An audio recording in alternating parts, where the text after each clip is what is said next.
Tehát nem tudom eldönteni még, hogy most egy sokkal vidámabb téma következik, vagy egy teljesen más aspektusból közelíthetjük meg a valóságot, amihez nagyon örülök, hogy elfogadták a felkérésemet, meghívásomat.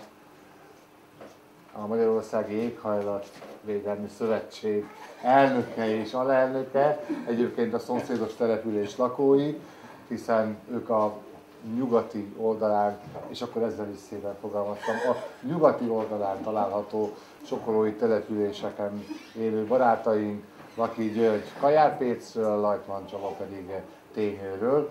Nagyon örülök, már több ízben volt szerencsém találkozni velük, például Csabival van egy nagyon régi esetünk, segített megakadályozni, hogy további illegális szeméttel töltsék a szomszédságunkat, amit aztán, mit ad Isten, volt lehetőségem magam eltakarítani, miután megvásároltam. Tehát az egy elég érdekes eset volt, 2010-et írunk, és egyszer csak gyűlik a szemét a szomszédságunkba, és mindenki a homokba dugja a fejét, és senki nem tesz semmit. A hivatalok se úgy gondolják, hogy itt minden rendben van, majd amikor Lajtman Csaba a Reflex vezetésével színre lép, akkor érdekes mód felszólítják a szemetet lerakót, hogy most fejezze be mindezt, és távolítsa el a szemetet. A szemétnek egy nagy részét tényleg eltávolította, kijebb vitte az erdőre tőlünk. A mai napig... Micsoda aranykor volt ez egyébként, mert még számított a civil szervezetek szava, vagy a levele. Hát ez egy másik előadás lesz, azt hiszem, amikor majd a civil szervezetekről fogunk beszélni. De tehát visszautalva tényleg arra, hogy akkor tényleg nagyon jó érzés volt, hogy megállítottuk ezt a szemétlerakást, és tényleg lehetőségem volt azt a 1200 köbméter anyagot, aztán utána magam szelektálva megfelelő, legálisan kijelölt szemétlerakókra elvinni. Na hát a valóság az majd most következik. És hát igen, Gyurival is van személyes jó kötődésünk, több ízben hívtam már, hogy vegyen részt itt programokon, nem egyszer, erre már sor is került. És már adtam is elő, ott voltunk. Igen, pontosan. Az régen volt, hogy... Igen, az még ugye tényleg egy más világ. Ja. Volt, akkor még kicsit optimistában álltunk a éghajlatunkhoz, és nem hittük, hogy az várható, amiről aztán most ti fogtok beszélni. Át is adom a szót, örülök, hogy itt vagytok. Köszönjük szépen a meghívást és a lehetőséget. Egy beszélgetéssel készülünk. Még nem csináltunk ilyet, úgy hiszem, mert mind a ketten adtunk már elő, egymás után, egymás mellett, úgyhogy erről a témáról, az éghajlatváltozásról, a globális felmelegedésről konkrétan beszélgessünk így kettesben, vagy akár ötvesben, mert bátorítanak benneteket, hogy bármikor bele lehet kérdezni, bele lehet kiabálni, és próbálunk rá reagálni. Ilyen szerintem még nem volt, tehát ilyen szempontból ez egy ilyen ős bemutató. Reméljük lesz, és kiabáljatok csak bele, és mondjátok, hogy nagy hülyeségeket beszélünk, mert el vannak ezek a sötétzöldek. Gyuri feltette a békát a képére, illetve fölé a gondolatot, hogy ez hátralévő életünknek a legkülönösebb dolog. Ugye az elmúlt időszakban egy ilyen jelentős hőhullámon vagyunk túl, amiben most egy ilyen pár napos szünet van, de állítólag a hétvégére már ismét 30-35 fokok lesznek, tehát hogy érkezik vissza ez a nagy hőség, és ez egy nagyon érdekes adat, mielőtt Gyurinak átadom a szót, hogy azért picit Kajárpécről beszéljen. Az elmúlt egy évnek minden hónapja, tehát az elmúlt 12 hónapban a Föld átlag hőmérséklete legalább 1,5 fokkal meghaladta ez a történelmi idők óta mért átlag hőmérsékletet. Ugye ez az a 1,5 fokos célkitűzés, amit Párizsban a klímatárgyaláson a világ országai célul tűztek ki, hogy ezen a határon belül kellene tartani a felmelegedést ahhoz, hogy gyerekeinknek, unokáinknak egy élhető földet adjunk tovább. És ugye azt mondják, hogy ha ez a globális felmelegedés meghaladja, 1,5 fokot eléri a 2 fokot, akkor olyan folyamatok indulhatnak el, amik már visszafordíthatatlanok.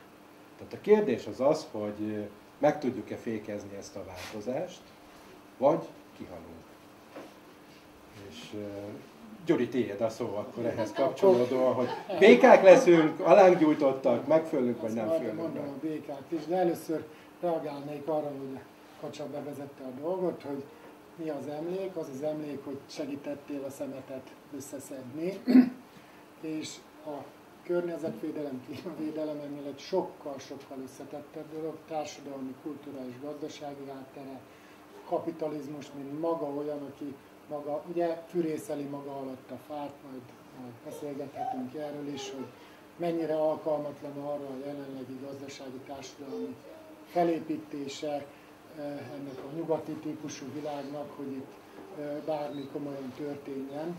De ezzel kapcsolatban, hogy mit gondolnak a zöldekről, volt Kaják Pécen egy nagyon rendetlen gazda, akinek a szarvasmarhái bókláztak a hatályt. 20-25 szarvasmarha, és Gülcsaba barátunk akkor a Kisalföldnél volt, és akkor már őt hívtam, mert mindenféle hatósággal nem tudtam mit kezdeni, egyik vetésből a másikba, tanyákra, és a Csaba azt mondta, hogy nagyon tetszett a szerkesztőségben is a megbeszélésen, amikor azt mondta, hogy hát akkor írjunk a Vadmarhák Kajár-Pécen címmel egy cikket. Most ez azért így nem jelent meg, csak hogy tehetetlenül a gazdák is, akik kárt szenvedtek, jöttek be hozzám csoportosan, és akkor amúgy is 2-3 gazdával együtt ültem. A végső megoldás miért? Azt mondja, szólj már végre a zöld haverjaidnak, csináljanak valamit ezekkel a marhákkal. Ugye nem így működik. Nem. Ahogy mondtam, ez egy sokkal összetettebb dolog, és ugye azzal akartuk kezdeni az egészet, hogy szervusztok békák, ugye? Ezt nem tudom, hányan ismerik ezt a hasonlatot. Ugye a béka, hogyha beledobjuk a békát egy lábos, nagyon forró vízbe, az azonnal ki akar ugrani belőle. De ha szépen belerakjuk egy lábos hideg vízbe, elkezdjük forralni, melegíteni, az a béka szép lassan megfő benne, nem kapaszkodik, nem ugrál, hanem megfő. Úgyhogy jelenleg ez a legjobb hasonlat arra, ami történik a világunkban. Ugye hozzá szoktunk, még a emberöltővel mérve is, én gyerekkoromban emlékszem, hogy hónapokig a falu szélén található pocsolyákon, nem pocsolyákon, hanem belvizeken korcsolyáztunk. Most megint volt 2 hét, amikor tudtuk ezt, nem csak nálunk, mindenhol. Szánkoztunk folyamatosan, nem tudom, fiatalabbak, hogy te emlékszel arra, hogy lehetett nagyokat szánkozni.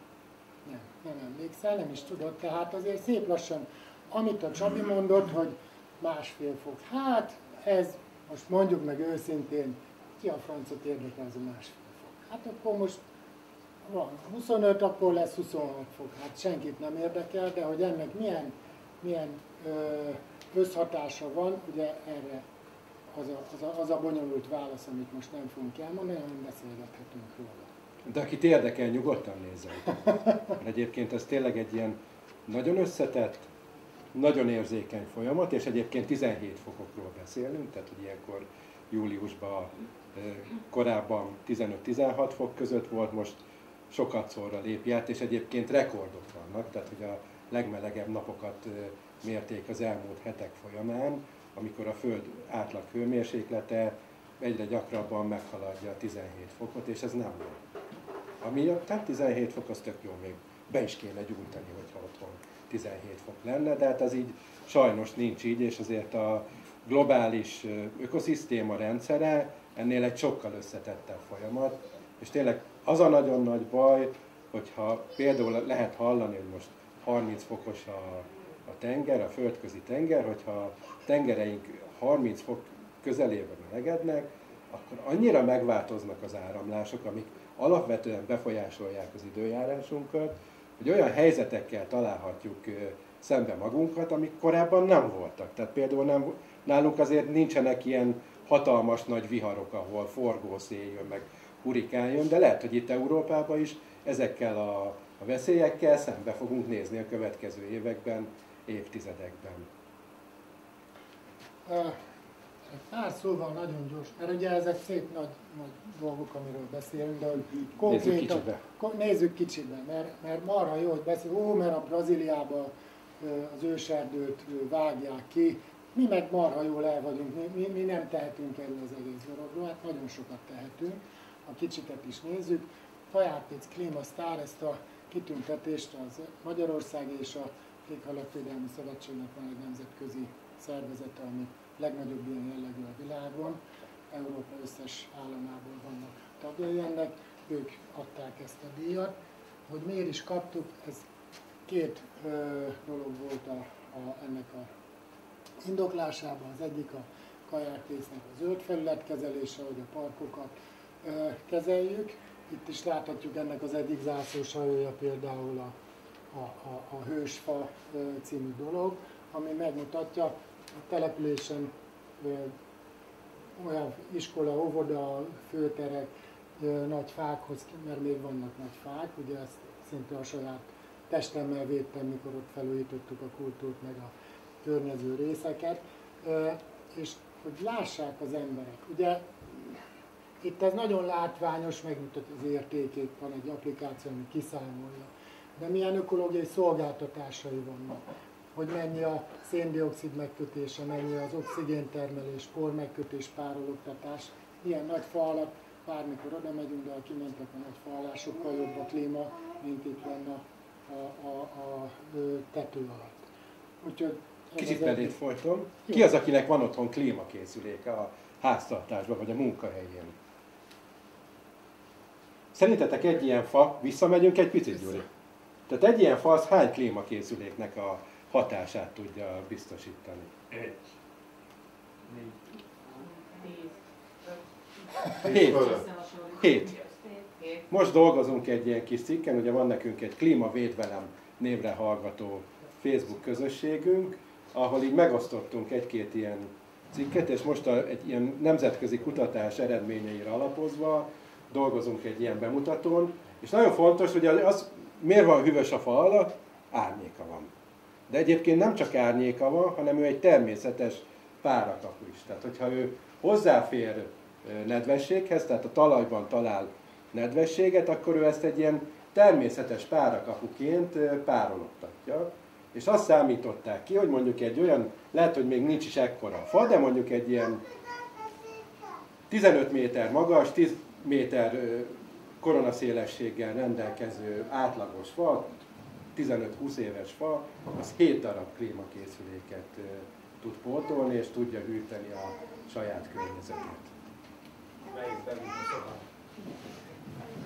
De hogyha ott van a ház mellett, akkor nem kell bevinni a szobába. Tehát, hogy nekem a házam körül annyi fa van, hogy most, mikor ezek a hatalmas hőségek voltak, akkor is így a legmelegebb a házban 25 fok volt, nem melegedett tovább. Nyilván, mikor azért éjszaka is 26 fok volt, az így, hát ott azért kóstolgattuk már a 25 fok fölé, de alulról ugye picit tud hűlni a ház, folyamatos árnyékban van, éjszaka próbáltunk szellőztetni, és ez egy természetes hűtés.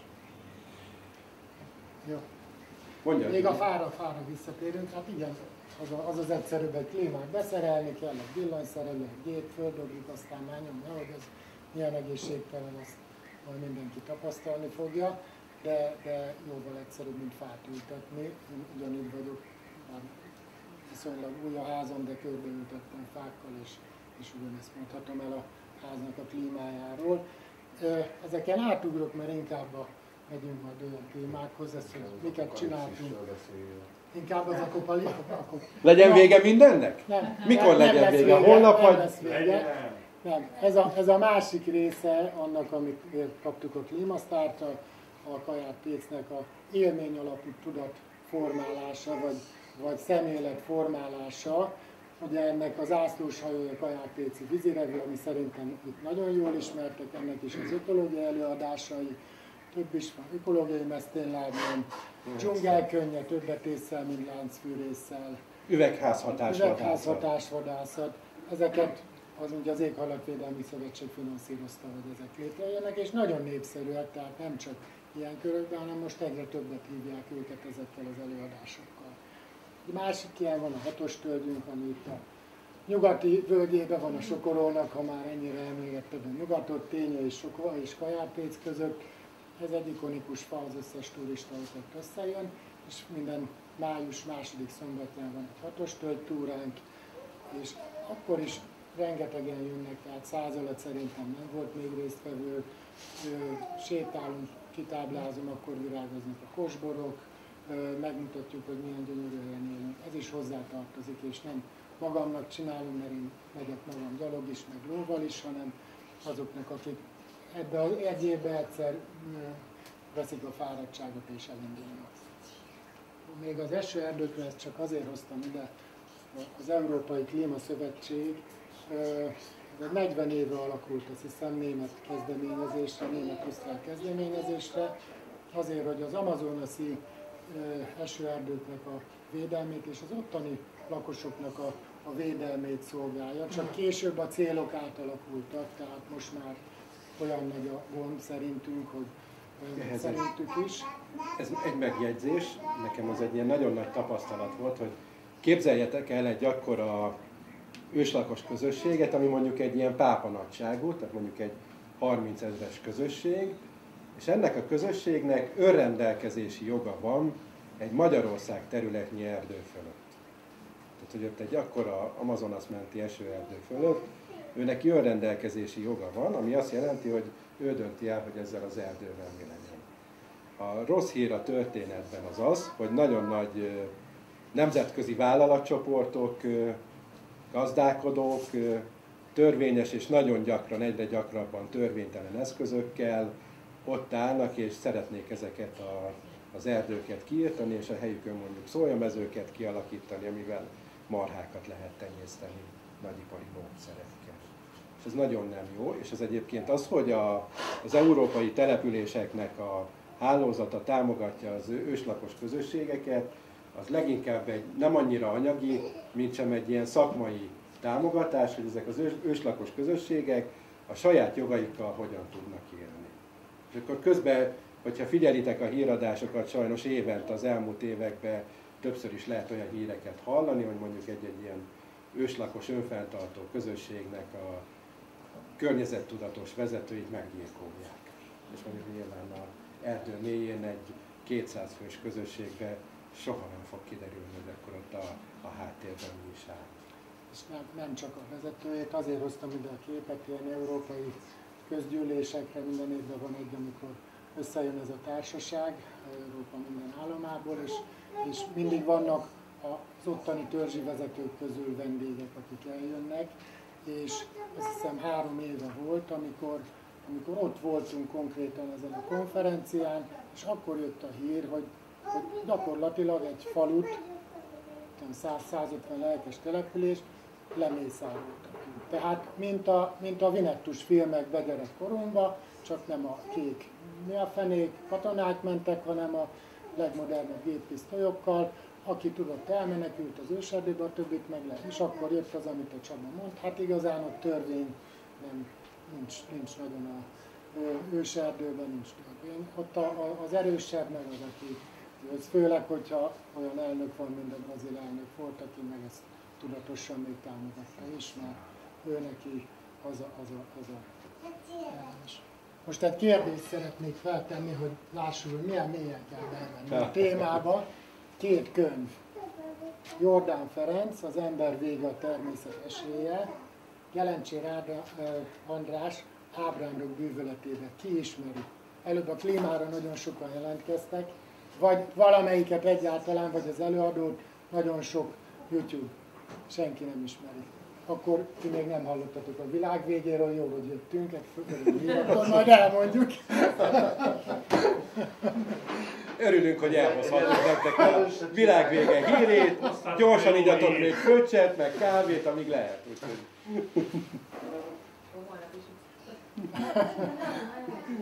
Na, miért fontos a növényzet? Nagyon sok. Ugye előbb a fáknak a hasznáról beszéltünk, de van ennél sokkal egyszerűbb dolog is. Nem tudom, hogy ilyet láttatok-e már, különböző méréseket végeztek, hogy hány fokos mondjuk a széli pusztaföld, 43, 24 a kicsiknél gyep, a egyáltalán nem pedig 19 fokos. Tehát ma a mikrokörnyezetünk, amit teremtünk magunknak. Itt, ha el tudnám olvasni, el tudnám mondani, a beton mennyi, de ez valami 60 fok a beton.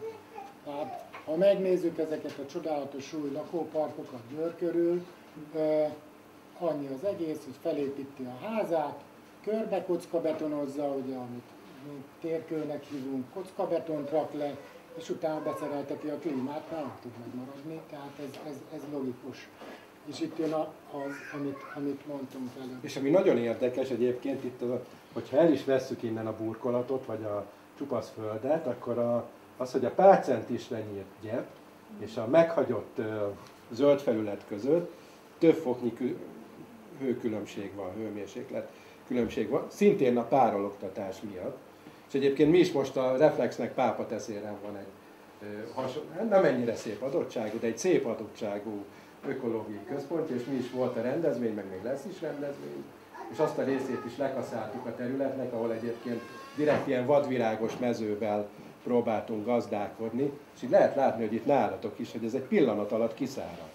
Mert nem tudja magát árnyékolni és hűteni, ami a fesztivál szempontjából jó, tehát nincs vele semmi. Egyébként nem jó, de ennek inkább esztétikai okai vannak, de ha túlnézel a villanypásztoron, akkor ott jobban látni, hogy a bárányok, gyakorlatilag a juhok, azok talra ették, és mivel hogy nincs csapadék utánpótlás, ezért kiszárad az egész. Mi esztétikai okokból nyírtuk le ezt az oldalt, de ha belegondolok abba, hogy nekiállnak majd táncolni az emberek, akkor itt nem ez lesz pár nap múlva, hanem for. Na, és akkor itt hadd mondjam el, mert ez nekünk az előadásunknak, én nem hoztam képeket, a Gyuri képeit nézzük, de nekem, én személyesen, mint Lajtman Csaba egyébként a Reflex Környezetvédő Egyesület programvezetője, az egyik legfőbb küldetésemnek tekintem, hogy azt a szemléletet, ami szerint ez szebb, mint a 40 centisre hagyott, nagyon változatos, gyomosnak tűnő terület, amiben azért jócskán vannak virágok is, megváltoztassuk. És megszokassuk az emberekkel az, hogy egy... Soha többet nem bírunk tudni, igaz? És ebben sikerült... Fiam meg a lányom örülni fognak, hogy nem kezdjétek. De higgyétek, kezdjétek el szoktatni a szemeteket ahhoz, hogy a francnak kell 3 vagy 5 centisnek lennie a gyepnek, miért nem lehet benne több virág, és miért nem szebb ez, hogyha először mozaikosként játszva, hogy a felületeket variálva, de hogy hagyjátok megnőni. Ez Győrbe, ahogy Pápa felől megyünk be, a 83-as, ott a Szentlélek templomtól a plázák. Tehát egy abszolút használatlan terület, ott semmi nincs, mert még ahol cirkusz szokott lenni, nyirogassák, rendben van. Hogy mi a francnak kell csontra nyírni folyamatosan egy több hektáros területet, amin semmi nincs. Tudom, mert ezt tetszik, tehát polgármesterként tudom, én is csak nagyon óvatosan merek Kajárpécen ilyeneket csinálni, mert... Azért a parlagfű fenyegetés, amivel komoly bírságokkal fenyegetnek valaki, például engem is a Csepeli ingatlan miatt, ész nélkül várjuk csutkára, de kijön a önkormányzattól közterületfelügyelő és húzza a sigulát, hogy hány 10 forint a parlagfű miatt a büntetés. Jó, akkor mutatom a másik területet, ez egy Kajárpéci terület, ugye nekünk sok szőlőhegyünk van, és szólt az egyik gazda, hogy hát ő ennek a lelkes híve, hogy minden csutkóra nyírjunk, hogy szólítsuk már fel az egyik szomszéd pince, hogy nincs is pince már, meg a szőlő sincs már évek óta felhagyott terület, de megvette valaki, szólítson fel, mert hogy az ott tele van parlagfűvel. Biztos voltam benne, hogy egy szál parlagfű nincs az egészben, de azért kimentem és le tudtam fotózni. Gyönyörű virágos rét, igaz, hogy invazív fajok is vannak benne, mert aranyvesző már ott van, de ez megint más kérdés. Egy gyönyörű virágos a parlagfű, erről is van egy nagyon jó képsorozatom. Felhagytak egy szántót, szántó 1/3. Első évben az úgy nézett ki, mint egy parlagfű ültetvény. Második évben felhagyta a közepét a gazda, akkor az első részben már ilyen vegyes volt. De akkor a közepe volt parlagfű ültetvény, a harmadik évben hagyta fel. Az első évben felhagyott, egy szál parlagfű nem volt. Tehát egyrészt sajnos önkormányzatoknál se tudják, szerintem aki parlagfűvel fenyeget, most mondhatok egy százalékot, de 80% fogalma sincs, hogy melyik az a parlagfű. Tudom, hogy van, de az magától kiirtódik, erre volt a példám. Ha nem bolygatjuk a területet, egy nem bolygatott nem területen, amit mondjuk évente kétszer lekaszálnak, nyár közepén meg nyár végén, a vegetációs időnek a végén, ott nem szabad nagy parlagfű.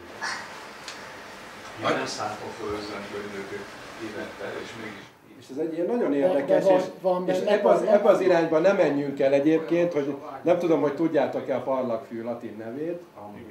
Ambrózia. Az Istenek eledele, egyébként nagyon jó élelmiszer, tehát hogy egy fogyasztható növény, sőt azt mondják, hogyha például egy olyan kecskének a tejéből iszunk, ami előtte parlagfüvet legelt, az akár még az ilyen mindenféle allergiás panaszokra is hasznos lehet, de hogy nem a parlagfűvel van a gond, hanem a mi életvitelünkkel, ami miatt tényleg a levegőben szálló parlagfű szemcsék nekünk utána ezt az egészségügyi problémát okozzák, de magának a problémának a gyökerei az az, hogy rengeteg adalékanyagot fogyasztunk, rengeteg egészségtelen levegőt szívunk be, mert a városainknak a levegője tele van szálló porral, aminek annyira apró részecskéi vannak, hogy a tüdőnk falán nem csak fent tapad, hanem bekerül a véráramba is, és emiatt például a keringési rendszerünk egy folyamatos gyulladásban van. Tehát, hogy ezek annyira egy ilyen összetett rendszerek, és akkor mindig kitaláljuk, hogy akkor ezért a parlagfű a felelős. Azt valaki kitalálják olyan szinten, hogy törvény van rá. Én tudjuk, és jobban büntetnek. én tudom, és egyébként a zöld civil szervezetek között innen mindig megy a vita, mert hogy vannak ezek a nagyon méregzöldek, akik azt mondják, hogy amit én most körülbelül, hogy nem a parlagfű a hibás, meg közben vannak azok a zöld szervezetek, és főleg, hogyha valaki ebben személyesen érintett, az rettenetes, mert annak július végétől szeptember végéig a taknya nyál összefolyik, bocsánat. Augusztus 20-tól. Augusztus 20-tól? Kinek hogy? Hogy? Ízlés szerint. Hát amikor virágzik ez a szerencsétlen növény. Jó, én is úgy tudom, hogy első nem a parlagfű pollen, hanem ezek a pollen részecskék megkötik, ami a levegőben egyéb szennyeződés, mikroszennyeződések vannak, és azáltal lesz irritáló annak, aki. Tehát most megint, ahogy a Csabi mondta, bűnösnek kiáltjuk ki a parlagfüvet, ahogy szoktuk mondani, hogy városokban ezt a bizonyos ostorfát ültessük, mert az bírja a városi szennyeződést. Ez megint meg teljesen így vagyunk ezzel, hogy ostorfát megbírja a városi bírja a szennyeződést. Tehát akkor ott van szennyeződés, az teljesen jó aznak a humán populációnak, aki ott van, mert ezek szerint az is bírja, meg akkor találtunk egy fát, ami bírja, az nem fordul meg senkinek a fejébe, hogy csökkenteni kéne azt a szennyeződést, ami a levegőben van. Tehát ez a fordított gondolkodás ebben. És arra az egyik legjobb módszer egyébként a sok fa, mert amellett, hogy ők hűtenek, még porszívóként is működnek, és Mindjárt megyünk a fákra. Nagyon jó. De ezt találtam tegnap, ahogy keresgéltem. Természetelen szemléletünk szimbólum a fűnyíró.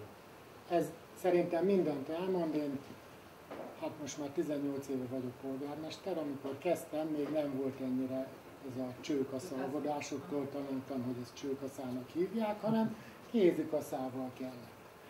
Annak idején a temetőt, meg régebben egy évben kétszer kaszálták a helyi emberek, összejöttek húsvét körül, meg aztán nyár végén, vagy a halottak napja felé közeledve. És mindenki boldog volt és jó volt. Most, ha már 3 centis a fű, már ott verik az ablakot, hogy írja már le az önkormányzat, mert micsoda szörnyűség van.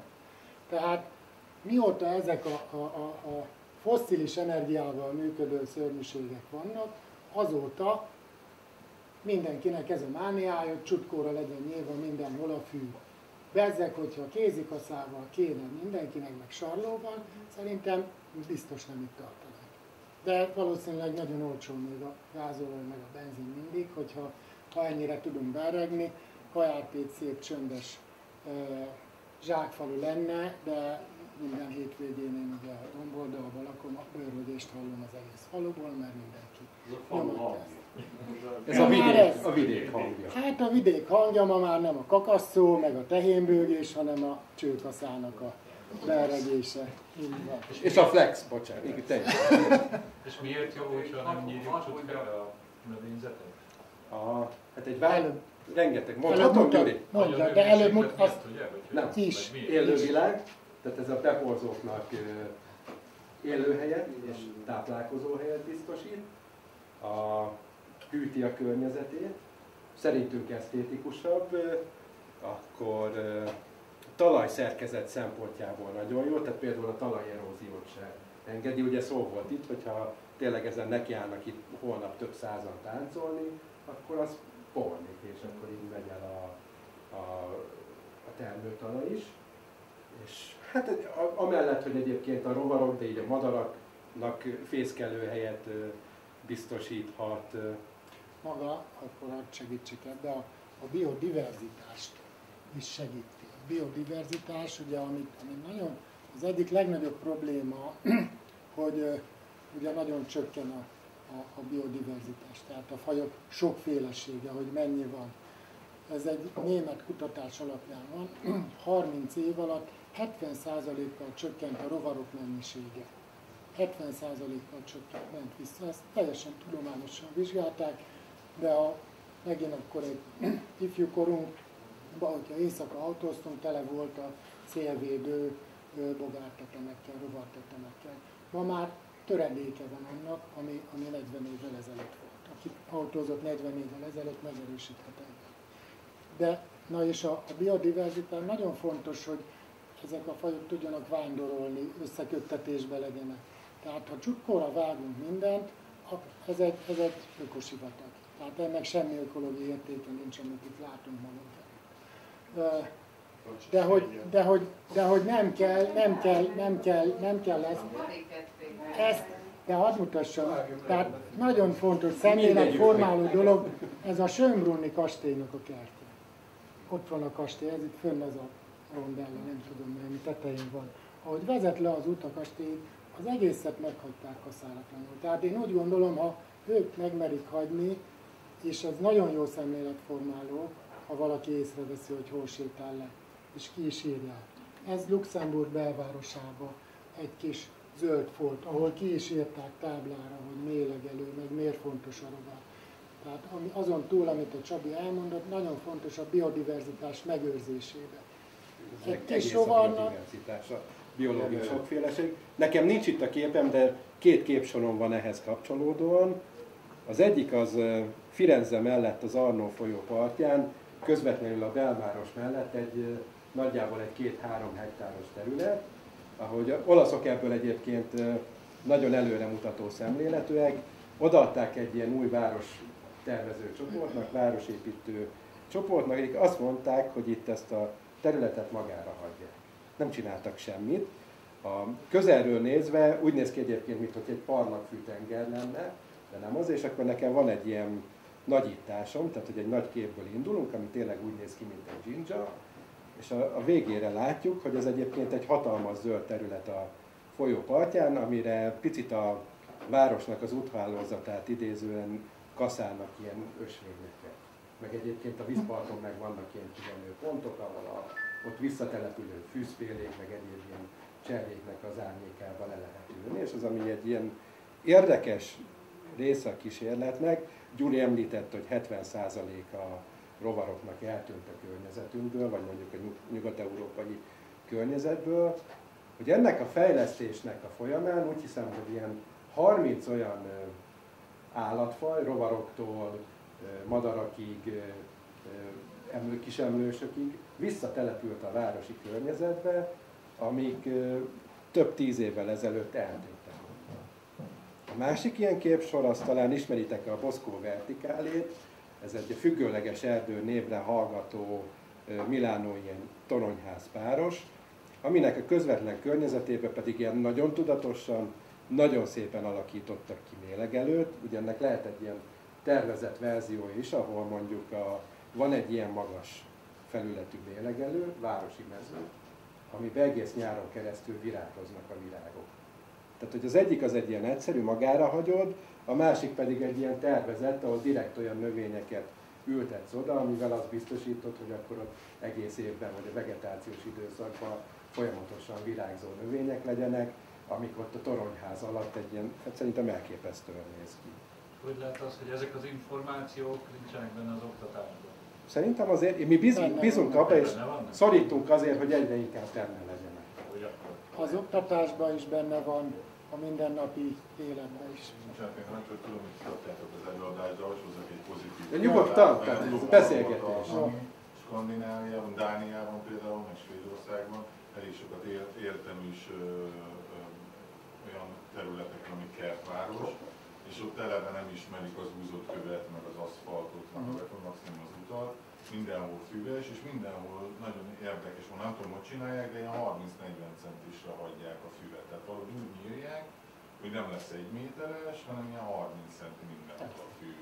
Ami, tehát, hogy vannak azért pozitív példák is, hogy szemléletek, csak repetitív A skandináv cég biztos, hogy csinál olyan fűműret házi használatban, ami 30 centi. Igen, lehet. Nekünk meg elküldi a 1 centi. Jó, de ott ilyen pozitív példát mondjak, hogy Ausztriában pont egy ilyen európai találkozón osztálypolgármesterekkel beszélgetve, ők már szedik fel a kockabetont a településen, és visszazöldítenek. Hát itt, ha én ezt csináltam volna, sajnos nyomás alatt vagyok néha. Az biztos, hogy nem lennék már polgármester, az 100%. Tehát itt még az a mánya, azon mérik szinte a polgármester teljesítményét, hogy hány négyzetméter kockabeton van a településen. Én 80-as években kezdtem Ausztriába kimászkálni.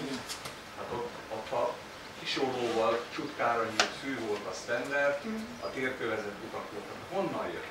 Ez az egész kultúra, mi egy elmaradott balkáni ország voltunk ők hozzájuk képest, rendesen megkötöttek bennünket, hogy basszuk.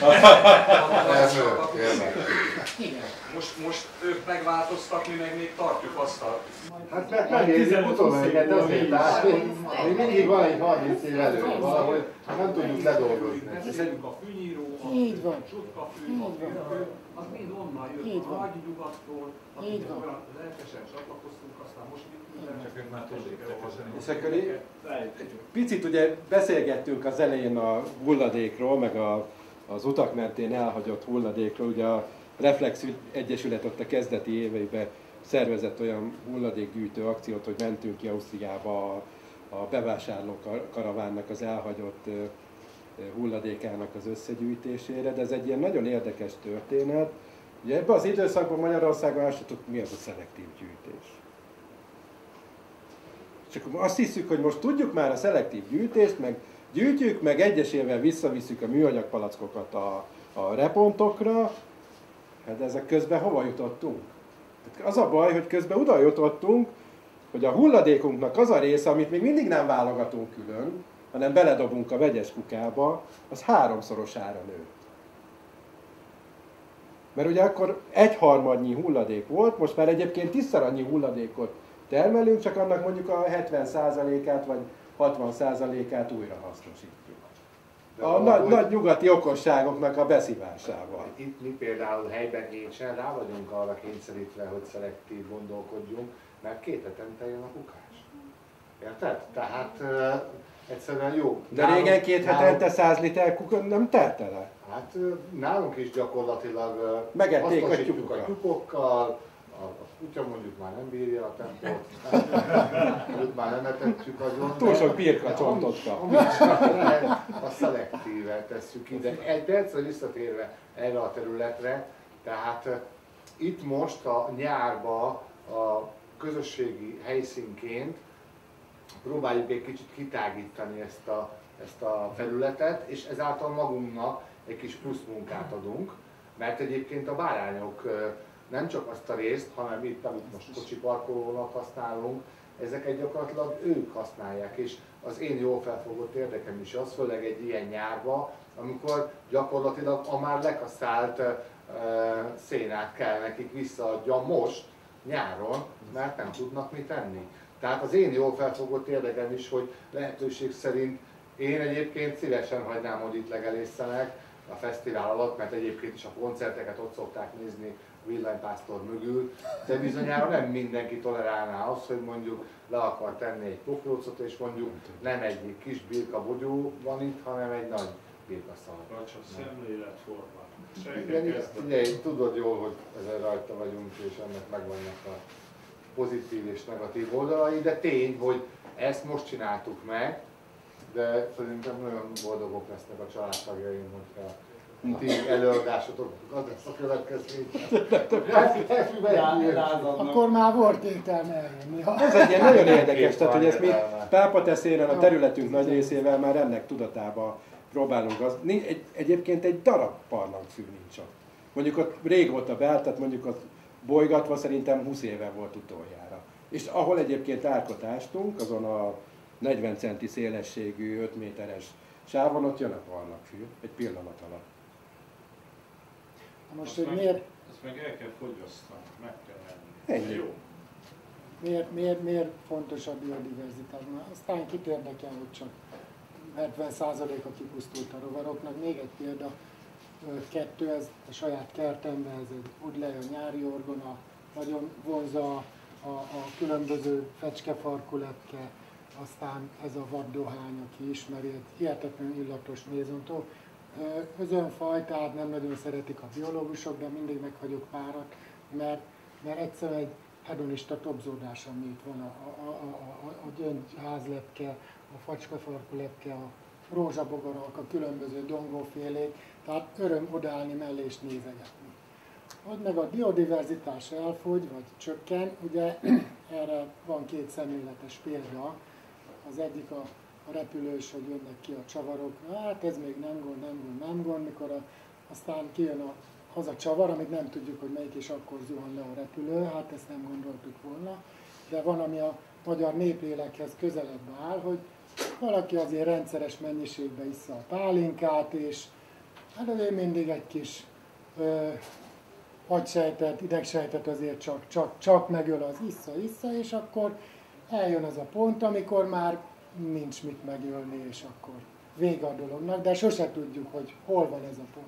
Így vagyunk a biodiverzitás. És hogyha nem lesznek behorzók, akkor nem lesz mit tenni. Rengeteg ilyen példát lehet, mert például a csalán, aki talán vannak itt olyan emberek, csalánteát csinál valaki csalánteát?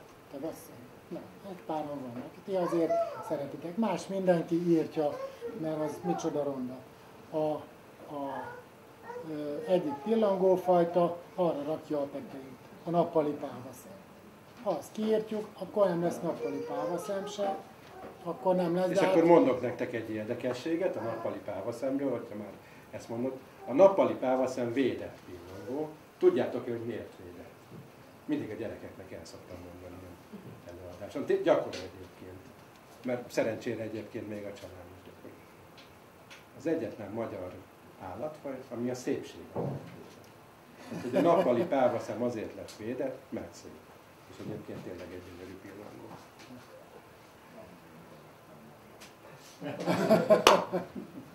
Na, menjünk a fákra most már tovább, akkor ez a városi hőszigetek, amiről mindenki alatt meg már érintettük is, ez a mindent lebetozunk, és teljesen igaza van az úrnak, hogy ez onnét jött a nyugatról, mert mindenki azt leste, hogy kell. De a másik példát meg hallottuk, hogy Dánia, Skandinávia azért máshogy.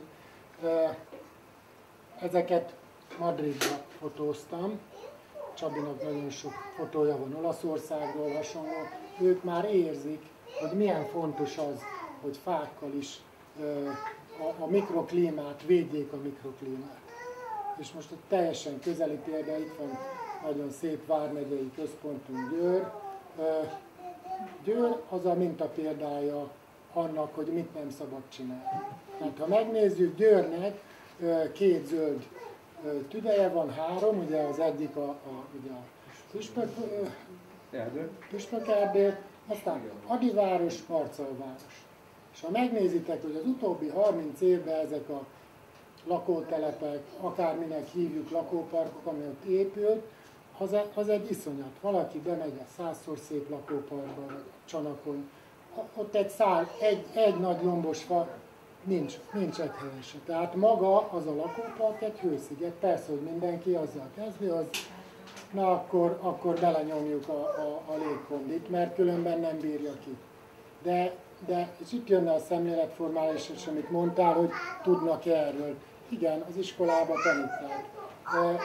Nagyon sok helyen van róla szó, a YouTube-on, az interneten, de igazán nem ezt szeretik az emberek, mert ez nem egy divatos téma. Egy érdekesség, például az ökológiai lábnyom, ugye az ökológiai lábnyom az egy mérő, hogy nekünk mekkora területre van szükségünk a mindennapunkban, hogy élni tudjunk. Ez mondjuk egy átlag magyar ökológiai lábnyom, az valahol ilyen 4 hektár körül van. És ez benn van a tananyagban, úgy hiszem, hogy kétszer is tanulják a fiatalok, hogyha a tankönyv alapján mennek. De nekem az a tapasztalatom, hogy ugye szoktak jelentkezni a diákok, hogy ők ezt már hallották, de amikor azt kérem, hogy akkor mondják el, hogy akkor ez most hogy van, meg micsoda, akkor már így kevesebben tudják elmondani, hogy ahhoz, hogy mi valamit megtanuljunk, legalább 8-szor kell vele találkoznunk. Tehát többször. Tehát ahhoz, hogy egyszer valaki találkozik valamilyen gondolattal, az kevés. Sokszor kell. Ugyanígy a városi legelőkkel, méhlegelőkkel, vadvirágos mezőkkel, hogy sokat kell látni, hogy megszokjuk, hogy megtanuljuk, hogy elfogadjuk. Mint egyébként nagyon gyakran bármivel az életünkben. És akkor a fáknak a másik hatása, amit már a Csabi is mondott, szerintem itt Écsen is tapasztaltátok, ezek a villámárvizek, amelyek mostanában jönnek. És lezúdul, iszonyú mennyiségű csapadék, mondhatnák millimétereket, nem mondok hány, egy óra alatt, egy nap alatt, és mindent visz. Tehát ha van fa, ez egy nagyon jó kis példa.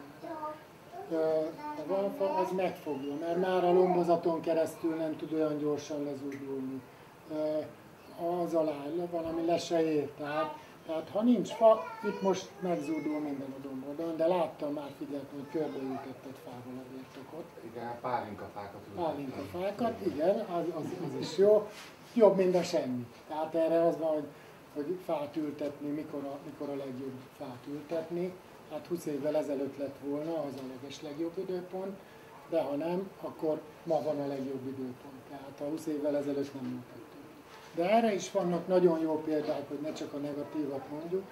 Ez például a Zalakaroson van, ami azért mindenki ismeri ezt a települést, ez egy városi Sustainable Urban Development, tehát a város központban a vizet megfogják, nem engedik, hogy lefolyjon. Több okból is fontos, egyrészt, hogy ne villámárvíz legyen és végigmossa az egész település, másrészt, hogy ott abban a kis természetes módon kialakított víztározóba, ami a park közepén van, oda menjen be és onnét elszikkadjon. A talajvízszint ne csökkenjen tovább. Tehát ezért fontosak ezek a dolgok.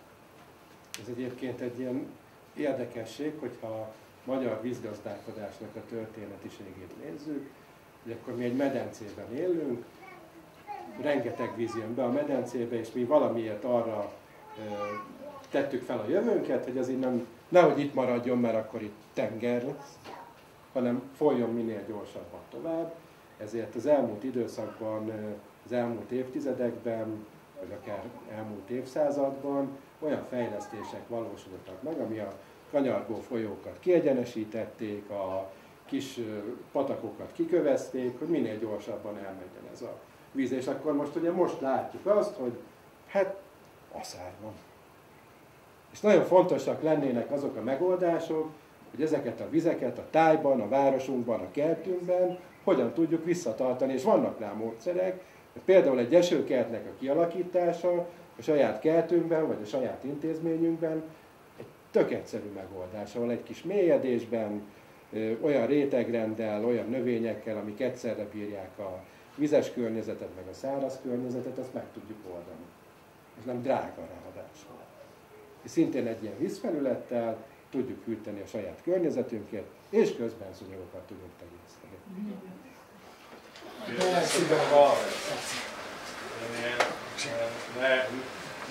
Nájlon paraszt vagyok. Nő. A városbőségnek meg mindegy sorozva. És én szeretem a hagyományőrzést, és szomszédomban is vagy 2 hagyományőrző néni élni a 80 körül.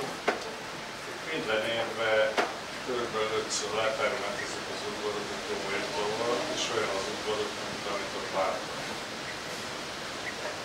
Ez jó? Sőt, Erre kell, egy költői kérdés De volt, remélem. engem rendetlennek tartanak, mert olyan vagyok, mint ti. Városi vagy gondozatlanak élted. Igen. Meg kéne téged büntetni. És kényszerkaszálást Már lehet jött mondani. is az önkormányzatban jelenleg. És akkor most el kell hívni, és meg kell mutatni. Mert ő hagyományőrző? Nem hagyományőrző. A józan paraszti eszünket vesztettük el. Gyuri, Ez szerintem egy van a nagyon józan jó, paraszti ez ész, nagyon jó. van a józan paraszti ész, meg van az a paraszti ész, ami nem józan, de ő azt gondolja magáról, hogy józan. Mikor mindent permetezzünk le. Sokszor permetezzünk le mindent. Mert ez egyébként hozzátartozik, és hozzátartozik az is, hogy a füvet azt egy olyan észjárás alakult ki, hogy azt hetente, 2 hetente nyírni kell. Mert hogyha nem nyírjuk le minden pénteken, akkor világ vége van. Kész, vége. És ez a sok háztartásban, ugye a férfi vagy a fiú feladata, és nyírni kell. Nyírni kell a füvet? Hány hetente kell nyírni a füvet? Tehát, hogyha tavasszal sok az eső, akkor hetente. Na, felejtsétek el. De mit mondanak a piacon? Nem számít. Nagyon aludni szombaton reggel. Rex, nincs csak a De mit csinálják a szomszéd nénikkel? Tudatformáljuk? Ülj le velük és beszélgess velük. Hívj oda bennünket és üljünk le és beszélj. De ez egy ilyen lassú folyamat, és egyébként lehet, hogy nem a néniket, hanem a néniknek a gyerekeit, vagy az unokáit tudjuk majd meggyőzni, de ugye ez egy ilyen folyamat, ahol próbáljuk elérni azt, hogy a szemléletünk az megváltozik. Nagyon nehéz. A templom kertet takarítottuk a idős nénikkel, akikből aztán nyugdíjas klub is alakult, és hát ugye tavasz volt, és nagyon nagy lelkesedéssel nekiálltak, ott mind fű van a területen, és aztán gerebézték össze az avat. És akkor úgy finoman próbáltam megint mondani, hogy nem kéne, hagyják itt, meglátják az első nyírás után semmit nem látnak, mert az szépen feldolgozódik, és akkor. Hát ezt nem akartak veszekedni velem, elfogadták, akkor nem csinálták meg. 2 hét múlva én voltam otthon, láttam a hatalmas nagy zsákba mindent összetakarítottak mindent, tehát viszik le a természetes humusz utánpótlást a területről, és utána, mivel virágokat akartak ültetni, nekem nem mertek szólni, de szóltak ott a kollégáimnak, hogy vegyünk már egy kis virágföldet, mert ahova ültetik ők a virágot, oda raknának, nem lábába, hanem ki a placra, a templomkertbe, hogy ott az milyen jó talaj, mert a templomkertben már rossz a talaj. Tehát ennyi összefüggést nem látnak, ezért lenne nagy fontos szerepe a szemléletformálásnak, oktatásnak, minden. Tehát azt nem látják, hogy abból a lombból abból humusz lesz. Azért szép, menjünk be egy erdőbe. Micsoda gazdag. Most abból indulok ki, amiről beszélünk, akkor mostantól, ami rátérünk a helyes útra, akkor majd a jövők hazafelé azt fogom látni, hogy mindenkinél gyönyörű szépen van fű. Nála meg ekkora lesz. Tehát ki fogok lógni a sorból. Megkérjük elnök, hogy tartson velünk. De figyelj, először nálad lesz magas a fű, utána még 2 szomszédodnál, és kezdjen el ez így terjedni. Jó, az egyébként érdekes. Biztos, mellettem, aztán szembe is talán.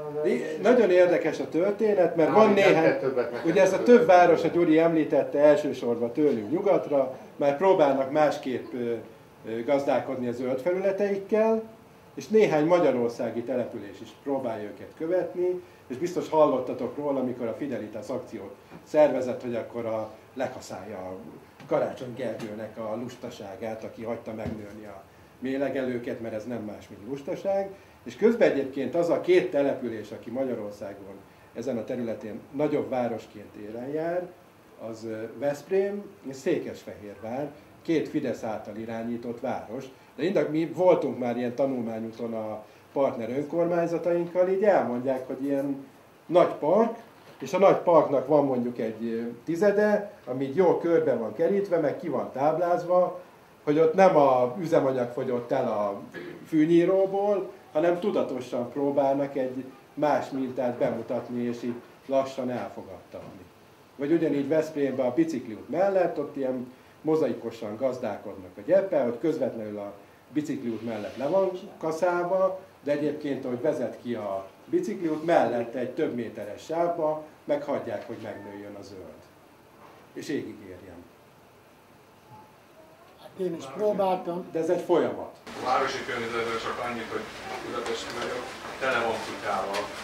Kutyások őrjönteknik, nem lettek lekaszálva a területek, mert a toplász belemegy a fülébe, ez mennek az állatorvoshoz kiszedetni, hatalmas botrányok voltak Újbudán a mélegelők miatt, mert az összes kutyás örjöngött, hogy neki orvoshoz kellett mászkálni a kutyájával. Nehéz összerakni. Egy ilyen érdekesség van, talán néhányan ismeritek a 10 millió fa nevezetű kezdeményezés, aminek az a célja, hogy Magyarországon egyének, közösségek minél több fát elültessenek, és ezek így ilyen kis városi közösségeket hoztak létre. Többek között létrejött egy győri közösség is, és aki a önkormányzattal egyeztetve próbál területet találni. És akkor nagy nehezen az önkormányzat ilyen partner lett ebbe, és hogy vannak ezek a víztározó tavak, az első szabadhegyi tó mellett mondta, hogy ott van egy ilyen nagyobb zöld terület, ahol nincs fa, hogy oda lehet fákat ültetni. És ezt az elképzelést, hogy ültessünk fát, a lakosság fúrta meg.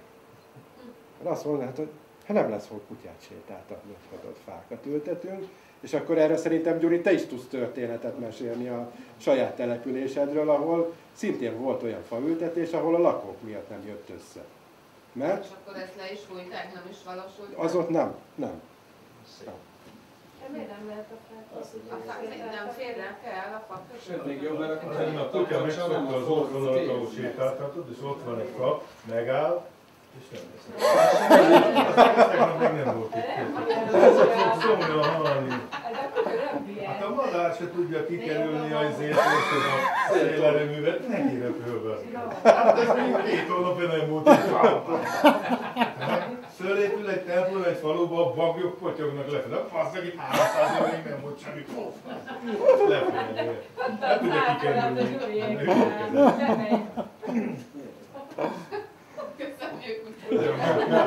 Csak hogy szakmáról beszélünk, ne csak a felszínről. Hát agronómus vagy.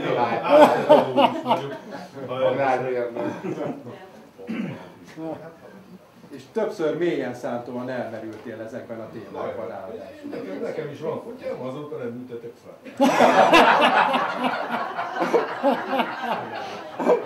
Egyébként a fa és a kutya kapcsolata nagyon érdekes, a kutyák rengeteget tudnak ártani a városi környezetben a fáknak, mert míg a saját udvarunkban egy kutya pisili le a fa tövét, az annyira nem nagy baj, de hogyha ez egy városi környezetben, ahol nincs túl sok fa, több száz kutyát jelent, az meg tudja rontani a fa egészségét. Meg hát kirágírják rá, de nekem van egy szálkászőrű tacskom, szomszédtól kaptam bambuszt, mondta, hogy figyelj, ez gyökércsapda, meg milyenhez elterjed, ezt ki nem írtad, egy valamivel lehet tölteni a kiirtatlan bambuszt, szálkászőrű tacskó.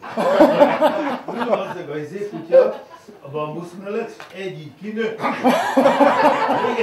Elképesztő, tényleg, hogy a nő, tehát ha már valami mondjuk ilyen combvastagságú, annak már nem áll neki, de mondjuk ilyen karvastagságú vonaboknak simán kíván 3 nap alatt. Ez egy ilyen kutyában volt ott kóza? Az igazság, hogy kiskorától nálam van, és bizonyos dolgokat nem mondtam el neki. Például, hogy nem hód. Például azt, hogy ő egy szárazföldi állat, és eljön velünk úszni a holtágra, lejön a vízbe, és órákig bent van a vízbe. És mondjuk, te egy kutya vagy. És aztán rájöttem, hogy hát tulajdonképpen kiskorától nálunk, akkor ezt én nem mondtam. Hogy egy szárazföldre látta, hogy mindent vagyunk, ő is bejön. Csak azt nem tudom, kitől lát, hogy ki kell rágni az orvonatot. Ja, egyébként igen, ezek a genetikai összefonódások. Azt mondják, a kutya egy időkre hasonlít a gazdája. Fordítva. Hát kisebb ilyen orgonahajtásokkal már én is megtanulom. Kurva drága a fejértövő. Na jó, szóval kisebbséghez tartozunk, de akkor mit tehetünk közösségi szinten? ezért, hogy elhitessük az emberekkel, hogy ez a túlélésünknek az egyik záloga. Szerintem mondjuk el sokaknak, hogy miért, tehát nem azért csinálom, mert lusta vagy. De hát látod, a Jenő sem tudja meggyőzni a néniket. Valószínűleg én sem tudnám meggyőzni. De nem kell, tehát, hogy nekünk nem feladatunk az, hogy mindenkit meggyőzzünk. Az biztos. Nem is tudunk. És hogyha néhány, tehát hogy lehet egyébként egy nagyon érdekes dolog, és ugye beszéltünk, hogy a Püspökerdő Győr tüdeje 2014-ben, mikor tervezték az első magyarországi hivatalos olimpiai eseményt, ami egy Európai Ifjúsági Olimpiai Fesztivál volt, és a Püspökerdőnek egy 30-40 hektáros részét akarták kivágni. Ezt úgy sikerült megakadályozni, hogy egy ilyen, szerintem, az én véleményem szerint, hogy egyfelől egy nagyon nagy közösség kötődött érzelmileg ehhez az erdőhöz, tehát az kellett, hogy legyen egy olyan közösség, aki azt mondta, hogy neki ez fontos, és ne vágjuk ki. És emellett meg egy ilyen suttogó propaganda, ahol, hogyha te lehet, hogy te nem győzöd meg, vagy a Jenő nem győzi meg a nénit, de hogyha a Jenő meggyőzi azokat, akire hallgatnak a nénik, akkor lehet, hogy nem a Jenő győzte meg, hanem egyébként az unokaöccse, aki tehát, hogy egy ilyen hálózati formában tud tovább menni egy ilyen dolog. Ami szerintem egy ilyen témának a terjesztésében nagyon fontos. És néha tud működni. Ilyen 30 centis fűnyírókat ütünk egy boltot itt, és megreklámozni. Egyébként az is van, hogy ezekhez ilyen aktuál politikai hovatartozások is hozzátapadnak. Például nekem a szomszédom egy ugyanilyen idióta, hogy tényleg ilyen 3 mm-esre vágja a fület naponta 2-szer, és én gúnyosan beszól nekem, hogy érzem rajta, tudom, hogy hova tartozik elég magasan az aktuális kurzusban, és nekem ilyen lekezelőm, hogy tudom, maga méhlegelőket szereti. A méhlegelő az egy ilyen, azt jelenti, hogy balliberális köség vagy. Tehát, hogy ezekhez nagyon hozzáragadtak a mai aktuál politikai üzék. És akkor, ha te még tartom, már nem 2 centis a fő, az akkor egész biztos, hogy balliberális vagy. És ez is egy arra érdekes dolog egyébként, hogy hosszú távon hogy a fenébe alakult ki az, hogy a környezettudatos gondolkodásban liberális. Tehát, hogyha valami konzervatívnak kéne, hogy legyen, tehát, hogy maradjon úgy, ahogy az meg eredeti, ahogy azt az evolúció, vagy a teremtés, vagy tök kinek ízlése szerint létrehozta, és azt próbáljuk megőrizni, ha ennél létezik konzervatív gondolkodás, akkor szerintem nem létezik. És mégis valami ez a balliberális izéhez van hozzá megcímkézve, hogy aki környezetvédő, aki az méhlegelő, az az buzi, a zsidó. Miért?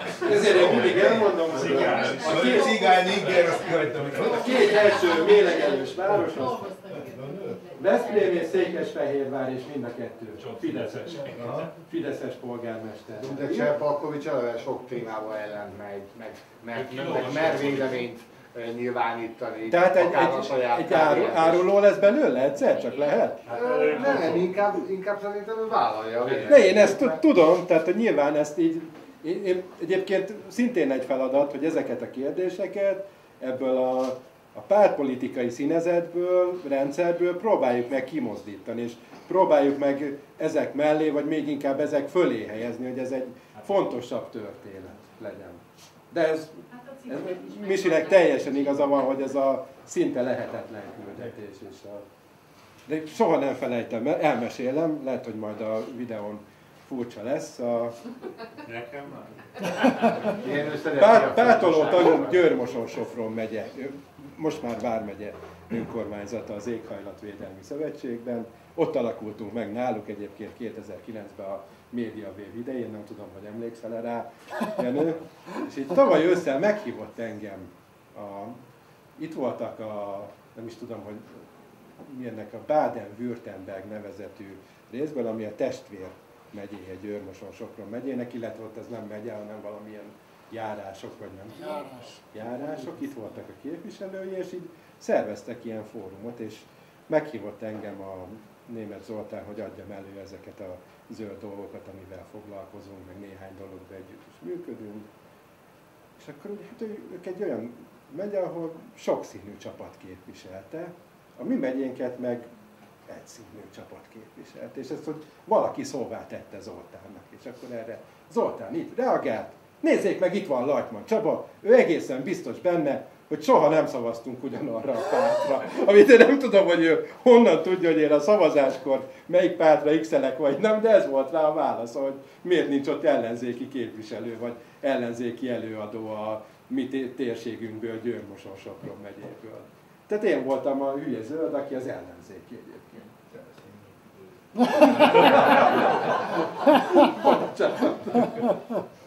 Érdekes. Akkor menjünk, már az idő is megy. A józan paraszti ész, hogy mi és hogy volt. Ez a Mária Terézia korában készült első katonai felmérés térképe, és a hegynek a nyugati vonulatát mutatja. A mi sokoronkat, itt van Kajár, Kispéc, Felpéc, ugye, és ez a sokorói Bakonyér. A sokorói Bakonyéren minden egyes településennél volt egy malom. És ez a malom ugye víztározóval rendelkezett. Ez mindenhol, hogyha egy nagyobb ár jött, mindenki feltöltötte a víztározót. Ma meg, amit előbb beszéltünk, az a célja a vízügynek, ha van egy kis víz, azt folyassuk le minél gyorsabban. És ezért volt, hogy 6-7 éve volt az a nagy győri árvíz, amikor már mindennek a tetején volt, hogy a sokorai Bakonyér Koroncónál kiöntötte a településre. Tehát nincs semmi, folyik le egyből a víz. Tehát ezért is nagyon fontos. Mindamellett, hogy ez hozzájárul a terület talajvíz szintjének, hogy magasabb legyen, hogyha a víztározókat. Úgyhogy, bocs, ez csak nem, ez teljesen visszakanyarodtunk. Ezt nem mondom el most, mert ez hosszú. Kajár-Pécen is csinálunk egy ilyen mintaprojektet, vízvisszatartás. Itt a készülési fáj. Nem lepermetezve lett. Amúgy a permetezéssel nem tudsz mit kezdeni, a Haras barátommal, akivel jöttünk ide, és sokat szoktunk lovagolni a Patonai Öreghegybe, ez a Lovász-Patona és Kajár-Péc között van. Ez egy ma már elhagyott terület, a 20-as években még éltek, ott aztán a villanyt nem vezették oda, a háború után elszivárogtak az emberek mind a három településre. Egy-két pince maradt meg, ahol szőlőt művelnek. És amúgy a területeknek van valami gazdák. És teljesen utopisztikus volt, megyünk a lóval, és volt egy terület, hogy ki volt száradva minden. Mondom, mi történhetett itt? Hát a gazda, nem tudom milyen indokból, biztos, hogy nem szólította fel az önkormányzat, legyomírtózta azt a fél hektárnyi területet. Ott a semmi közepén nem zavar senkit, na most azon a legyomírtózotton, ha megyünk majd 2 hónap múlva, mert még akkor is ki fog nőni, teljes parlagfű állomány lesz, mert az parlagnak tekinti a növény, mert ott nincsen. Tehát az, ha ott hagyta volna, akkor az a virágos rét lenne, mint amit mutattam Kajár-Péci példát. Nem tudjuk meggyőzni, ez is olcsó. Gyakran egyébként olyan szerekkel, a Gialco, vagy Gialca, vagy milyennek a tökéletes gyomírtó, ami elvileg kereskedelmi forgalomba szerintem több éve nem kapható, tehát be lett tiltva. Rengeteg háztartásban van. Ott van még. Kell szóljak. Hát nem tudom, hogy van. Az a helyzet, én 21 néhány éve lettem falus, és nem ismertem, és vettem egy ilyen pici dobozt, és szerintem miután még nem dobtam ki, megvan. Nem elolvastam, hogy mi van ráírva, és nem nyúltam hozzá, de van. Kérded? Eladom a szomszéd. Dupla áron megviszi. tényleg átmertünk teljes beszélgetésbe, amit bírjátok. Ez már egy-két olyan dolog, hogy mi az, ami ezt a változást többek között okozza. Van ez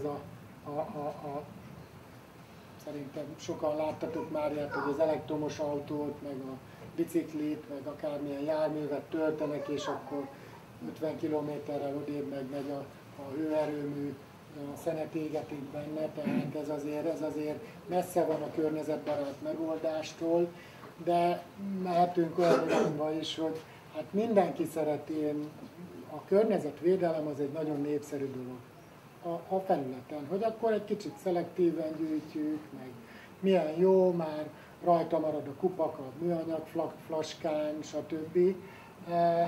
és addig szeretjük, ugye én szobakurucoknak hívom őket, de amikor már jön a konzum társadalomnak a csábítása, hogy na még ezt vegyem meg, még azt vegyem meg, még amazt vegyem meg, teljesen fölösleges dolgokat, hát akkor már adjuk ezt a klíma szeretetet és a zöld szemlélet, akkor már az elmegy, mikor még egy 25. ruhát is tudok vásárolni. Ha megjelenik mögötted Barba papa. Vagy valami igen, az a konzum társadalomnak a csábítása. Az a Barba mama. Csábítása.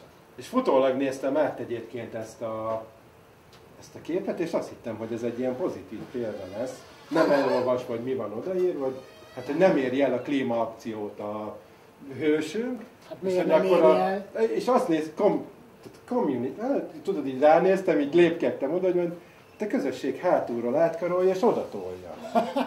De nem erről szól.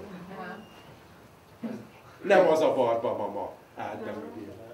Ezzel kapcsolatban, ha már fölmerült a kérdés, akkor a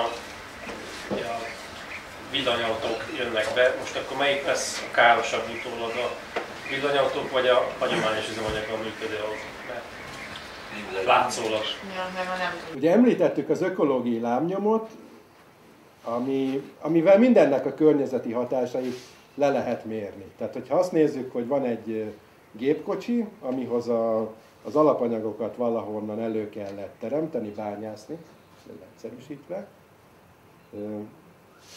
Ezt a gépkocsit fenn kell tartani, tehát az nyilván szintén anyagok kellenek, energia, különböző energiaforrások lehetnek, azokat az energiákat szintén valahonnan elő kell állítani, esetünkben azért elsősorban még fosszilis vagy nukleáris forrásokból, akkor azt láthatjuk, hogyha te egy használt gépkocsit vásárolsz, azaz a gyártással fellépő környezeti terhek azok nem hozzád tapadnak, akkor neked sokkal kisebb a környezetterhelése.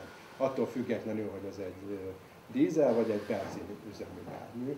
És az egész biztos, hogy a mostani elektromos tárolás, amit most használunk akkumulátorként, az egy zsákutca, és azt itt Győrben is látjuk a Szent Iváni példa alatt, és mi zöld oldalról, de szerintem egyébként nem csak zöld oldalról, az, hogy a magyar gazdaságnak a jövőjét annyira arra helyezzük fel, hogy mi nem csak Európát, de a félvilágot kiszolgáljuk az akkumulátorgyártással, ahol egy nagyon fontos szempont, hogy a jelenlegi jogszabályok alapján ezeket az akkumulátorokat majd ott kell ártalmatlanítani, ahol legyártották őket, és ez még annyira nincs bent a magyar köztudatban.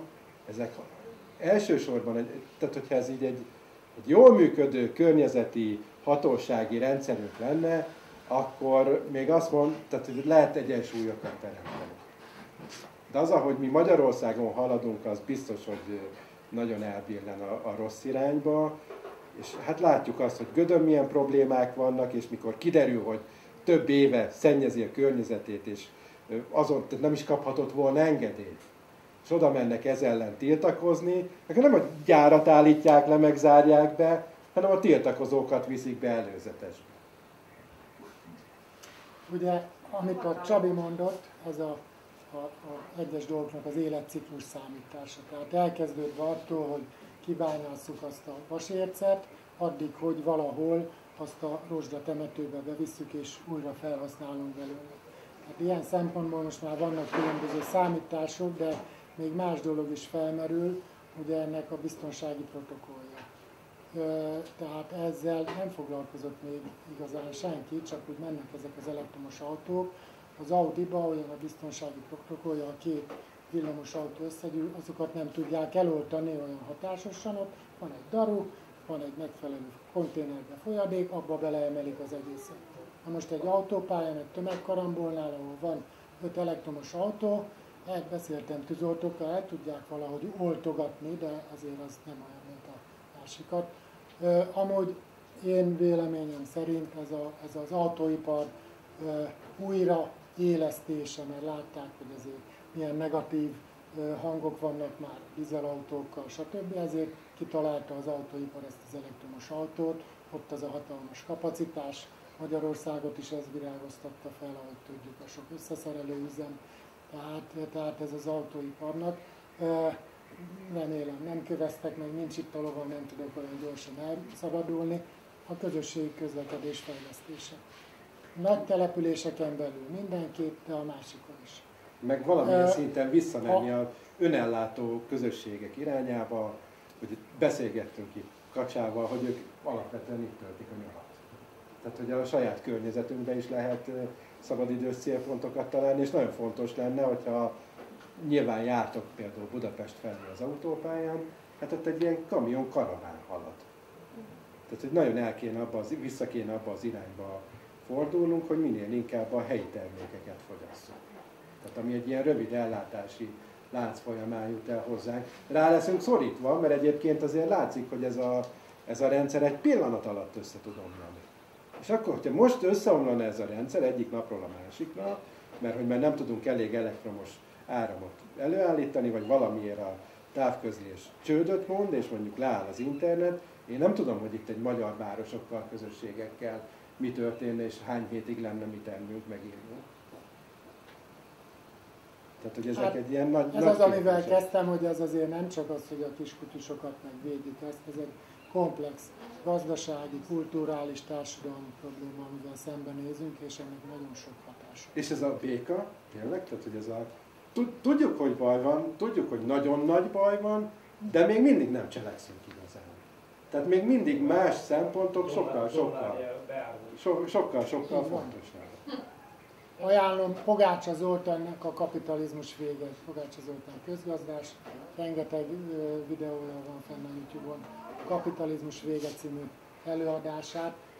Tehát, amit mondtam az elején, magunk alatt fűrészeljük a fát, emiatt a gazdasági struktúra miatt. Ez nem tud változni ez a struktúra.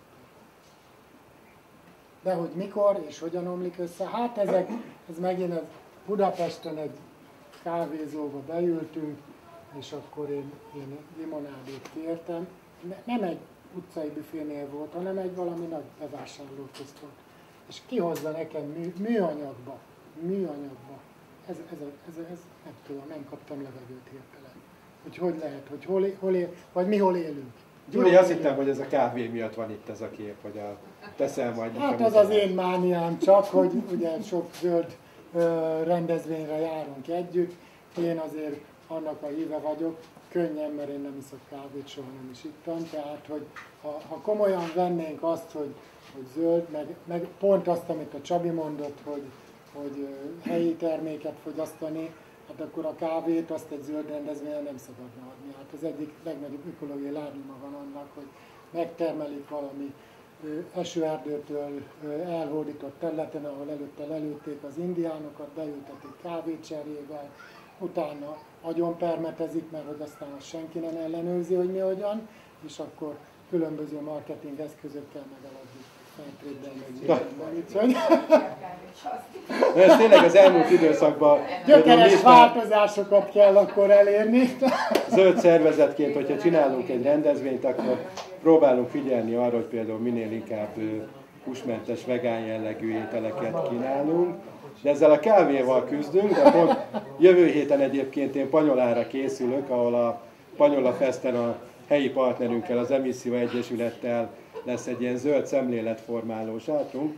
Ő arra készülnek, hogy ilyen a mezei katánknak a gyökeréből pirított, ez a maci kávéval vagy kávépótlóval fogjuk a vendégeket kínálni a környezettudatosság jegyében. Ezt még nem is meséltem. Ezt nem mondtam. Mit a tej magyarul? A cikória, igen. Az nem van, tényleg, nem kérsz jövőben. Széttad azt, ugye?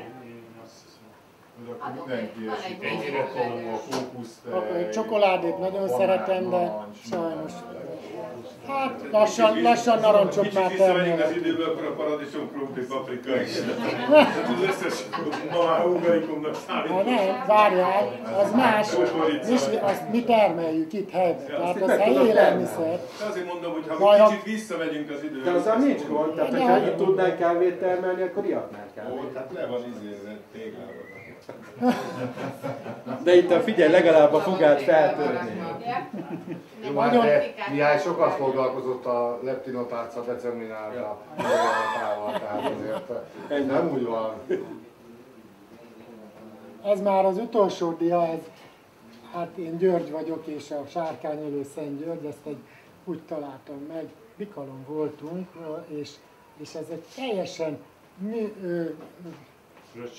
nem fröccsöntött, hanem gumikból, tehát ilyen rossz gumikból csinálta meg a szobrász. Döbbenetes, marha jó.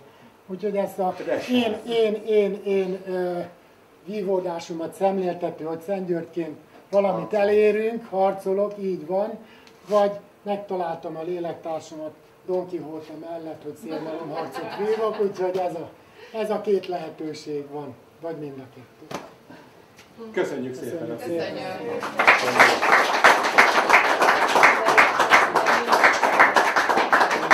És mi itt vagyunk, lehet kérdezni most, vagy később is? Békés megyében egy 1000 fős kis településben élek, és talán az lenne ennek a dolognak a kulcs, ami működhet a nagyobb településekkel szemben, hogy kisebb településvezetést megszólítani ezzel, mert sokkal könnyebben átmennek a dolgok. És viszont itt kérdeznék is, hogy mi volna az átidaló megoldás, amivel egy kis települést szépé is lehet tenni, de nem 3 centivel ennyit fűvel, és egy olyan park, ami adott esetben ez látványos, kezelhető, de ökotudatos, stb. Válaszolva a felvetésedre, rengeteg ilyen jó példa van.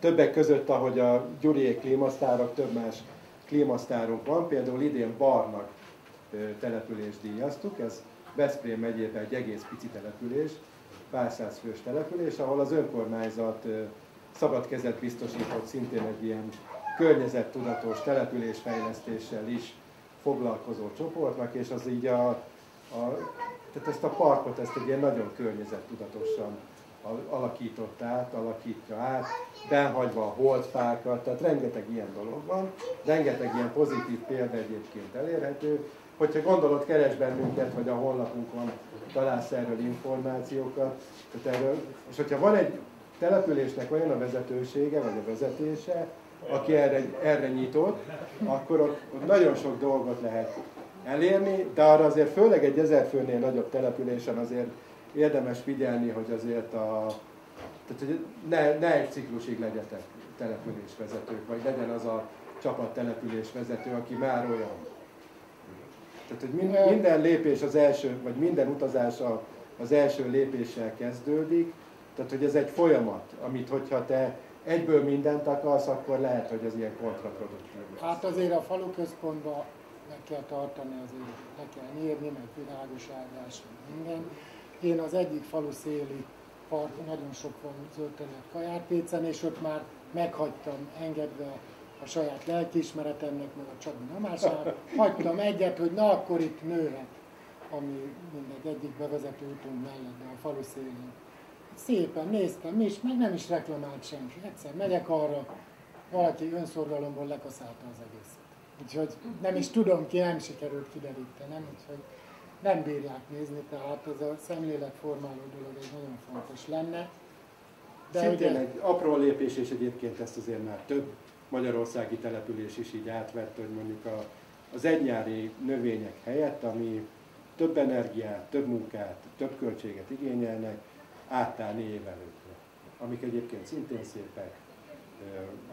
Azért ezzel már nagyon sok településen találhatunk, ahol már az ilyen kis zöld foltokban megjelenik ez a szemlélet, és levendulával, nem is tudom mikkel, tehát hogy ilyen rengetegféle növény biztosít ehhez lehetőség. Hát kérdezem, hogy melyik település Békésmegyen? Kamut. Kamut? Én gyerekkorban tudtam. A béket éhezve. Azért tanultál meg kamuzni ennyire. Így van. Békés, ugye én mezőbelényi vagyok eleve, de a kereszthatárom a Kamut éhezve volt. Agronómus, de voltam oda csak a nyelveket. A Jóska, igen. Ja, hát ennyi. Buzás Jóska. Tök véletlenül buzás, semmi közünk egymáshoz, mint buzásra. De ettől függetlenül a kereszthatárom, úgyhogy véletlenül vagyunk mind a ketten buzások. De buzásilag nem vagyunk Nem kell magyaráztatni. Igen? Hát szóval fél gyerekkoromat csibészkedtem, csirkefogtam. No. Köszönjük szépen. Köszönjük szépen. Köszönjük szépen. És És akkor most még van az Armageddon. Mondjatok már valami rosszat a végére. Ajánlom ezt a kis könyvet, az Armageddon. Mennyi időnk van még? Mihez? Nekem, neked.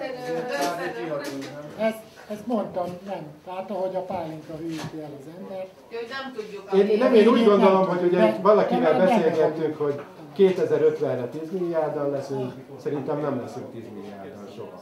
Tehát, hogy én úgy gondolom, hogy addigra elkezd ez a jelenlegi társadalom összeomlani. És az, hogy ez milyen gyors lesz, meg kiket, meg mennyiünket érint, azt meglátjuk, de én szerintem nem leszünk már 10 milliárdan. Nem úgy lesz, hogy hétfőtől világ vége, tehát akármennyire... Az a helyzet, hogy valamikor visszanézve... Nem. Végül is nem, hiszen már a folyamat elkezdődik. Ez lehet, hogy ez a folyamat már elkezd. Tehát elkezdenek akadályozni a közszolgáltatások, nem lesz pénz arra, hogy a szemeket 2 hetente vigyék, csak 4 hetente viszik. Meg nem viszik el, a vízszolgáltatás, nem lesz áram, nem lesz víz. Akadozni fog a vízszolgáltatás. Túlterheltek lesznek az egészségügyi létesítmények. Még jobb. Tehát ez nem hétfőtől. Ez És már most. És lehet, hogy egyébként majd mikor a 100 év múlva a sokkal kisebb társadalom visszatekint a történelembe, hogyha lesz társadalom, meg lesz mivel visszatekinteni, akkor azt fogják mondani, hogy már benne voltunk ebben a nagy világégésbe, természeti világégésbe. És akkor még nem hoztuk ide a mesterséges intelligenciát, pedig szerintem Misinek biztos ahhoz is lenne pár észrevétele, hogy lehet, hogy közben egy olyan rendszert építünk fel magunk mellett, aki meg fogja a földet védeni tőlünk. Ez a Gerencsér András, a Veszprémi Egyetemnek a rektora, és amúgy légkörkutató, és ez ő lett ennek aki vállalta azt, hogy most kiáll a nagy közönség elé és elmondja. Egyszerűen a nyersanyagok fogynak. Tehát a ritka fémek, amit Kongóba bányásznak gyerekmunkával, ami a telefonunk meg a gépeink tele vannak vele, és ez egyre drágább lesz, ahogy fogy, egyre drágább lesz, és nincs, a szénhidrogének is fogynak. Az utóbbi 20 évben komoly mennyiségű szénhidrogént nem találtunk. Se földgáz, se kőolaj. Az van, amit előtte találtunk. Bocsánat, ez így van. Sajnos. Amit találunk... Most találtak egy óriási olajt ezek a dolgok, és már kezdik odaholszolni a tűzokat. De sokkal nehezebb kibányászni. Van, de ez már azt jelenti, hogy akkor nem 600 forint lesz, 1800 forint lesz egy liter benzin, de az már ki van az egész társadalmunkra, a kultúránkra hatással, mert ez, hogy mindenki autózik, meg mondhatnám, milyen jó, nem fogja csőkaszával nyírni majd mindenki a kertjét, mert 1800 forintos benzinnel nem találnak, de az nem olyan, mint a Texasban, meg Arábiában, ahol lefúrtak pár métert és jött ki, és ugye ezt is leír a Gerencsér András, az energia kihozatal, ennek van egy mutatószáma. Hogy abból az energiából hányszoros mennyi energiát tudtunk kihozni, hogy 20-szorosat vagy 2-szereset tudunk. Tehát ott jön az, amit beszéltünk, milyen energiabefektetés lesz az, hogy az Antarktiszon majd ezt építeni, azt építeni, kihozni, az már iszonyan megdrágítja, és amikor kiosztuk onnét szárazföldre elszállítani, onnét így úgy tovább szállítani, és abból akkor mennyi energiát tudunk kihozni. Lehet, hogy negatív lesz az energiamérleg. Tehát lehet találni... Most az energiákról beszélünk közben, meg már Európában is egyre több helyről azt halljuk, hogy akadozik a vízellátás. Tehát mondjuk Szicília példája, ahol most nem ajánlatos turistáskodni, mert nem tudsz tetusolni a hotelbe, nem tudod lehúzni a WC-det, mert nincs víz. Hát ez egy égető probléma, a víz. Mi lesz? Lehet, hogy lesz kőolajunk, csak itt nem lesz vízünk. Ugye ezt mondtuk a víz nézd meg a Dőne című filmet. Akkor lesz. Bármelyiket, tehát ez a ruha az mindegyik. Mindent megold. A víz egyébként van. Csak a vízzel, tehát hogy végtelenül fenntarthatatlanul tartunk. És tényleg az a baj, hogy a Európa egyes részeit, közben egyébként a magyar Alföldet annyira érinti az elsivatagosodás, illetve a csökkenő esőhiány, hogy nagyon nehéz kezelni, és tényleg a dél-európai részeken, egyébként szerintem Görögországban, meg Spanyolországban is ez már több éve probléma. De nálunk a rossz vízgazdálkodás is rásegít. Hát nálunk nagyon rásegít. Nagyon rásegít, de mennyire összetett a folyamat, azt képzeljétek el, hogy ugye bővítjük a Paksi atomerőművet, amit a Duna vizével hűtünk. De mi van akkor, hogyha itt akkora változások lesznek, hogy picit a Duna ilyen időszakos folyóvá válik, és mondjuk lesz olyan nyári időszak, mint ami pár éve volt, hogy így szinte át lehetett lábalni mondjuk a folyón. És mondjuk nincs annyi víz a Dunában, hogy azzal hűteni lehessen egy atomreaktor. Hogy akkor ott mi a megoldás? Vagy akkor kiesik... Hát akkor felforralod a vizet közben, és itt teljes ökológiai katasztrófát okozol? Tehát ez egy ilyen nagyon érdekes történet. És most kidolgoztak egy leolvadás biztos erőművet, meg volt az első kísérlet. Mert ugye az atomerőműnek ez az Achilles sarka, hogyha egyszer elszabadul, akkor vége, fölteszed a kezedet, az Csernobyl. Tehát, hogy nem zárja le magát, nincs piros gomb, hogy gyerekek elbasztunk mindent, hogy állj, kész, ilyen nincs. Na most a kénanyagnak már ilyen is van, úgyhogy majd onnan fogjuk venni a leolvadást biztos. Rendelőket Alibaváról berendelni. A pacsmai piros gombot. Persze kurvára eladósodva, de majd berendelni. És akkor nem kell hozzá Dunavíz, vagy ha nincs, az sem. No.